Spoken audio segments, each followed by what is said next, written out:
Եվրամիություն հարաբերություններից եւ դրա հեռանկարից խոսելու են քաղաքական մեկնաբան Արմեն Գրիգորյանի հետ։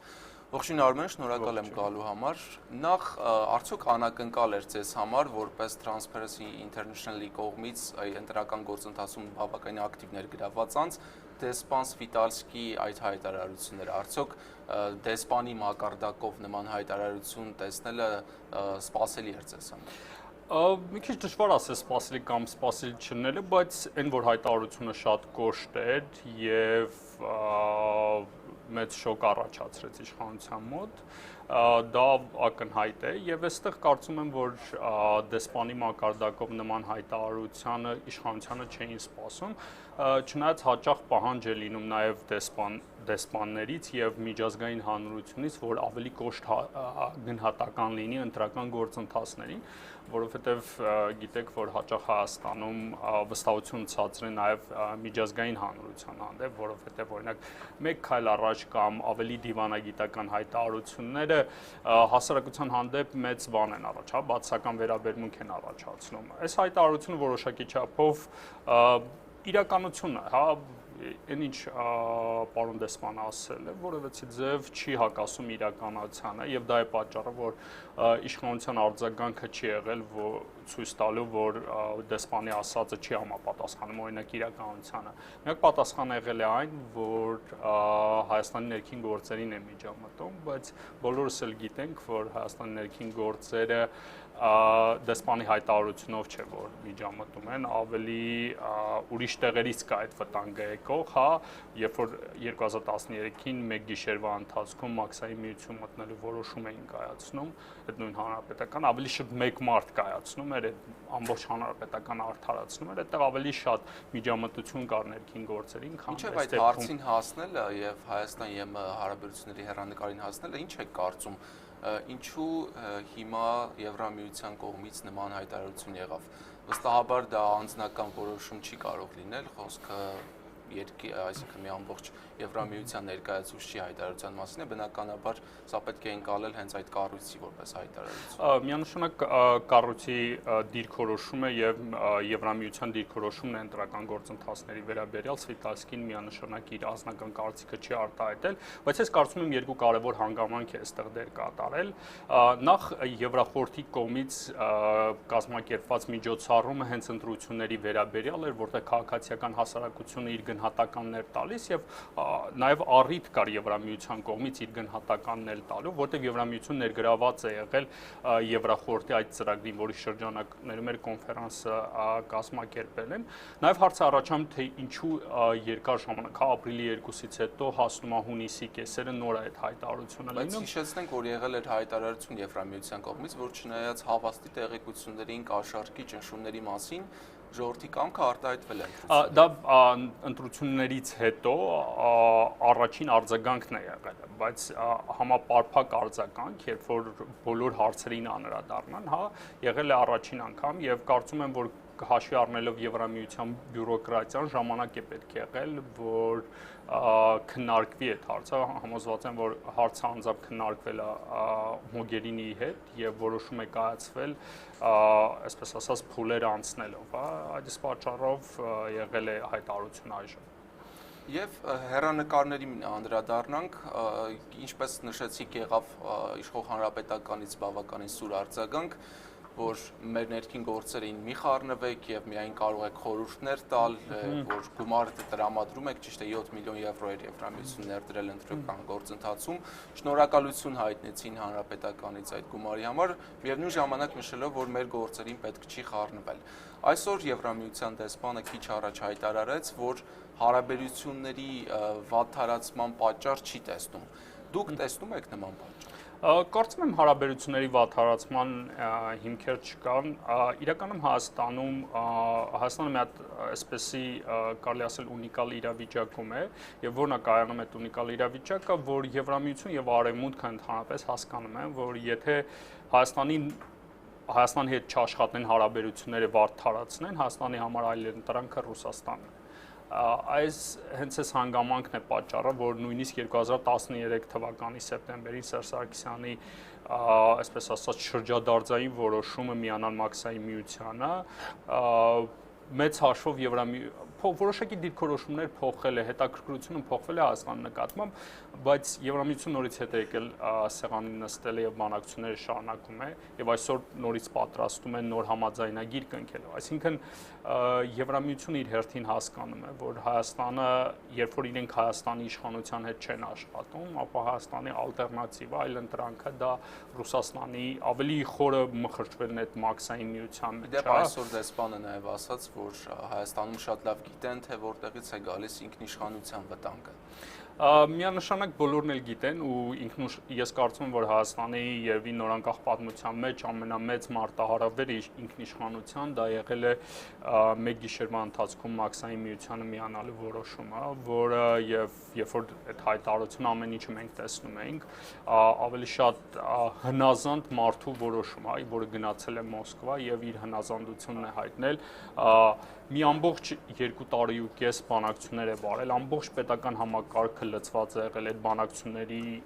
շրջանակներում փաստաթուղթ պատրաստելու եւ ինքը Սերժ Սարգսյանը միանակ մեկ գիշերում որոշում է կայացրել, որ միանում է մաքսային միությանը եւ սա ամենամեծ Հայաստանի Հանրապետության ամենամեծ պարտականություններից, այսպես ասած, պարտականություններից շրջանցելն է կամ այլ ուղղությամբ գնալն է եւ բոլորի համար հասկանալի է, որ Եվրամիությունը Հայաստանի հետ չի վատթարացնի հարաբերությունները, քանի որ դրա այլընտրանքը Հայաստանի մերձեցումն է Ռուսաստանի հետ։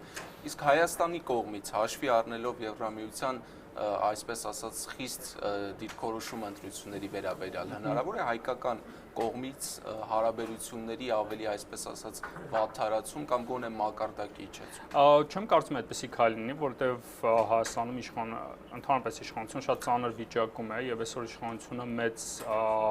օգնության կարիք ունի ֆինանսական։ Եթե նայեք 2008 թվականից սկսած,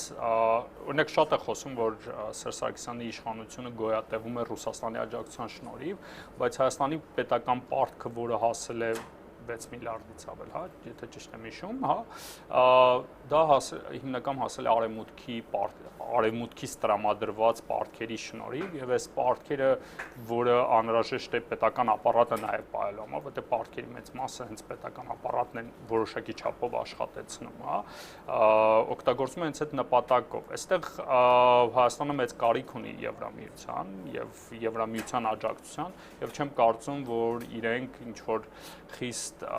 հարաբերությունների որոշակի մակարդակի իջեցում լինի կամ հարաբերությունների բանավեճը, եթե այսպես ձևակերպենք, ձեզ ուղղակի դրվագ է եւ դրանից հետո նույն կերպ ինչ նախկինում էր կշարունակվեն։ Ոչ ամբողջությամբ նախկինում, ես կարծում եմ, որ Եվրամիության մոտ որոշակի փոփոխություններ էլ կարող է լինել իշխանության հետ աշխատելու տարբերակով, որովհետեւ արդեն որ երրորդ փորձն է, երբ որ իրենք իշխանության հետ աշխատում են, ունենում են հստակ պայմանավորվածություններ եւ այդ պայմանավորվածությունը կարելի ասել չի պահվում։ Ինչ պայմանավորվածություն։ Օրինակ նույն երբ որ ասոցիացիան պայմանագիր էր ստորագրվում, հա, ասոցիացիան պայմանագիրը ստորագրելու ընթացքում որևէ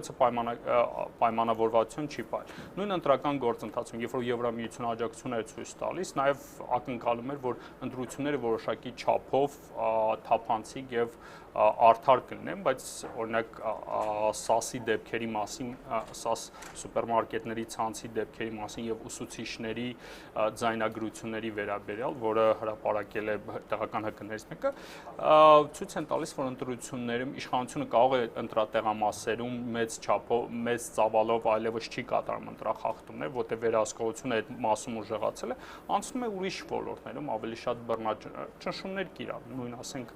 ադմինիստրատիվ ռեսուրս է կիրառում եւ արդյունքը գալիս են էլի նույն արդյունքին, երբ կատարված աշխատանքները, հա, կատարված ներդրումները չեն համապատասխանում ակնկալիքներին։ Ակնկալիքներ են առումով, որ ընտրությունները լինեն ազատ եւ արդար։ Միայն ընտրատեղամասում որոշակի չափով խախտումների քչանալը դեռ չի նշանակում, որ ընտրությունները ազատ արդար են։ Ընտրությունների ազատ արդարը պետք է վերաբերվեն ամբողջ, հա, ընտրական գործընթացի բոլոր ասպեկտներին։ Լավ, աշնանը ակնկալվում է, որ վերջնականապես կստորագրվի Հայաստանի եւ Եվրամիության միջև շրջանակային համաձայնագիրը, դրա մասին արդեն բազմիցս հայտարարվել է թե դեսպանի կողմից, թե Եվրամիության ավելի բարձրաստիճան պաշտոնյաների կողմից։ Ինչ է կարծում, փոփոխություն այս իրավիճակով պայմանավորված հնարավոր է այդ փաստաթղթի ստորագրման հարցում։ Փաստաթղթի ստորագրման հետ կապված, երբ որ նախկինի փորձն ենք նայում, օրինակ ասոցիացիան պայմանագրի ստորագրումը դեռ հստակ ասել, որ համոզված լինել, որ այդ համաձայնագիրը ստորագրվելու է, դեռ վաղ է, հա, այս տեսանկյունից, որովհետև այսօր Սվիտալսկին ասաց, որ ինքը խնդիր չի տեսնում։ Եվրամիությունը երբևէ խնդիր չի տեսել, բայց Հայաստանը ինչպես փորձ ցույց է տալիս 2013 թվականի սեպտեմբերի 3-ի փորձ ցույց է տալիս, Հայաստանը հաճախ իր որոշումները փոխում է, հա, նույնիսկ ՄԱԿ-ում քվեարկելու ժամանակ հիշում եք Ուկրաինայի հետ կապված տարածքային ամբողջականության, Հայաստանը առավոտը հայտարարել մեկ այլ բան, երեկոյան լրիվ այլ վարքագիծ էր դրսևորել։ Հայաստանը այստեղ լուրջ խնդիր ունի, հա, եւ Հայաստանի վրա, երբ որ ասում են սուվերենության ճնշումներ, հա, այդ ճնշումները հաշվի առնելով դժվար է հասկանալ, նաեւ Սերժ Սարգսյանի վարքագիծը այս տեսանկյունից, հա, որովհետեւ Սերժ Սարգսյանը հաճախ է փոխում իր վարքագիծը, դժվար է կնկալել, որ հստակ, հա, կլինի այդ համաձայնագիրը։ Ես կարծում եմ, այս հայտարարությունը որոշակի չափով կազդի այդ համաձայնագրի վերջնականացման վրա։ Իմաստով կազդի դրական բացասական։ Կարծում եմ, որ Եվրամիությունը ավելի հստակ պահանջներ կունենա ու ավելի խիստ նախկինում օրինակ կարող է վստահություններ իշխանության հանդեպ, չեմ ասում շատ բարձր մակարդակի, բայց վստահություն կար եւ իրենք այդ գումարները օրինակ տրամադրում են այն վստահության, որ աշխատանքը ընդհանուր է կատարվելու, օրինակ պայմանավորվածություն ա եղել, որ ընտրատեղամասերում ավելի նորմալ ընթանա գործընթաց, հա, կազմակերպչական, բայց այլ տեղերում, հա, նույն այդ, ինչպես նշեցի, ՍԱՍ-ի դեպքի հետ կապված կամ ուսուցիչների հետ կապված, կարծում եմ, որ Եվրամիությունը իր պահանջները կարող է ընդլայնի եւ այլ ոլորտների վերաբերյալ էլ ավելի հստակ փաստաթուղթը արդեն նախաստորագրված է եւ ըստեյությամբ դա պատրաստի փաստաթուղթ է։ Նախաստորագրված է, դրա համար նախաստորագրված է, հա, վերջնական չի եւ կարծում եմ, որ բանակցային գործընթացում որոշակի, չեմ ասում ամբողջությամբ փաստաթուղթ կփոխվի, բայց նույն Սվիտալսկու հայտարարությունը եւ Եվրամիության վարքագիծը կարծում եմ կփոխվի եւ հնարավոր ազդեցություն կունենա համաձայնագրի վրա։ Եվ վերջին հարցս մենք անցած ամիսներին տեսանք, որ Վրաստանի եւ օրեր առաջ էլ Ուկրաինայի դեպքում եւ Եվրամիությունը այս վիզայի ազատականացման արդեն որոշումը կայացրեց եւ արդեն դրանք ուժի մեջ են մտել։ Հայաստանից էլ այսպես հույս են հայտնում, որ շրջանակային ստորագրումից հետո հաջորդ քայլը լինելու է վիզայի ազատականացումը։ Ինչ սպասելիքներ ունեք, սա հնարավոր այսպես տեսանելի ապագայում սպասելի գործողություն է։ Կարծում եմ, որ հնարավոր տարբերակ է, բայց դեռ դրա մասին խոսելը մի քիչ վաղ է, որովհետև եւ Եվրամիությունը եւ Հայաստանը մեծ մտավախություններ ունեն վիզայի ազատականացման հետ կապված, արտագաղթի եւ այլ հարցերի հետ կապված։ Ճիշտ է, նույն խնդիրը կար նաեւ Ուկրաինայի եւ Վրաստանի հետ, բայց Հայաստանի հետ կապված որոշակի անհանգստությունը ավելի մեծ կարող է լինել եւ Հայաստանի հետ հարաբերություններում, քանի որ բնակչությամբ մենք ավելի փոքր ենք, ոչ թե բնակչությամբ, այլ հարաբերությունների տեսանկյունից մեկ այլ բան է դու լինես մաքսային միությունում եւ վիզայի ազատականացում լինի, մեկ այլ բան է, երբ որ դու քո արտաքին քաղաքականությունը հայտարարում ես դեպի Եվրոպական միություն, նպատակ ես քո արժեվ դնում, որպեսզի ինչ որ մի օր նաեւ հասնես այն մակարդակին, որպեսզի դառնաս Եվրամիության ընտանիքի անդամ, մեկ այլ բան է, երբ որ քո արժեվ խնդիր ես դրել ընդամենը մաքսային միությունում ինչ որ 170 միլիոնանոց շուկայից օգտվելու, որի արգասիքները այդպես էլ Հայաստանի հանրությունը չի տեսնում։ Այստեղ ֆունդամենտալ տարբերություն կա եւ ընդհանուր այս գործընթացի կարելի ասել կամ վիզայի ազատականացում կամ այս բանակցությունների ընթացքը ագին ազդում է, հա, Հայաստանը ինչ միջավայրում գտնվում է եւ այս տեսանկյունից անկեղծ ասած ես հստակ չեմ պատկերացնում, որ ինչպես են այս հարցը լուծելու, որովհետեւ եթե նայում եք որևիցե կողմը դեռ պարզապես հայտարարությունների մակարդակով, բայց քայլեր հստակ չկա, որ տեսանելի լինի, որ երկու կողմում էլ մեծ ցանկություն կա, հա, այդ գործընթացը սկսելու եւ ավարտին հասցնելու։ Այսինքն մեծ սպասելիքներ Հայաստանի քաղաքացիները ձեզ ավելի լավ է չունենան։ Կարելի է սպասելիքներ ունենալ, բայց տեսնենք Եվրամիությունից ավելի շատ բան է կախված, թե Եվրամիության մակարդակում ինչպիսի որոշումներ են կայացնում, ու Հայաստանի դիրքորոշումը քաղաքական հարցերում մի քիչ ավելի ոչ նպաստավոր պայմաններում է, քան Վրաստանին ու Ուկրաինային, նույն ամբողջ հակառուսական այդ տրամադրությունները Ուկրաինայում եւ Վրաստանում ազդում են, որ Եվրամիությունը ավելի մեծ, այսպես ասած, աջակցությամբ կամ ինչ որ ավելի սերտ հարաբերություններ փորձի հաստատի այդ երկրների հետ։ Հայաստանի դեպքում դա չկա, Հայաստանը ֆունդամենտալ տարբեր իրավիճակում է եւ նույն ակնկալել, որ նույն հեշտ process-ն է անցնելու, ինչպես Վրաստանն ու Ուկրաինան են, մի քիչ դժվար է դա պատկերացնել։ Շնորհակալություն, իմ զրուցակիցն էր քաղաքական մեկնաբան Արմեն Գրիգորյանը, մենք խոսում ենք Հայաստան-Եվրամիություն հարաբերությունների սպասելիքների եւ հեռանկարի մասին։